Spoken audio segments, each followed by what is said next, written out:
Pemirsa, dari Badan Meteorologi, Klimatologi, dan Geofisika Stasiun Geofisika Matai Banda Aceh memperkirakan di tahun 2018 ini akan terjadi 5 kali gerhana, meliputi 2 kali gerhana bulan total dan 3 kali gerhana matahari sebagian, dan 2 diantaranya dapat disaksikan di Indonesia, yaitu tanggal 31 Januari kemarin dan 28 Juli nanti.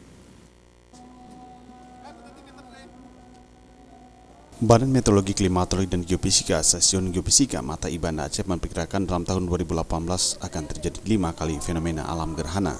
2 kali akan terjadi gerhana bulan total, 3 kali gerhana matahari sebagian. Dan fenomena alam gerhana bulan total 31 Januari 2018 tersebut akan terulang kembali pada 150 tahun lagi. Dan pada saat bersamaan juga terjadi bulan supermoon dan blood moon. Nah, untuk prediksi di tahun 2018 ini sebenarnya ada prediksi 5 kali gerhana ya. Ada 2 kali gerhana bulan total, kemudian ada 3 kali gerhana matahari sebagian.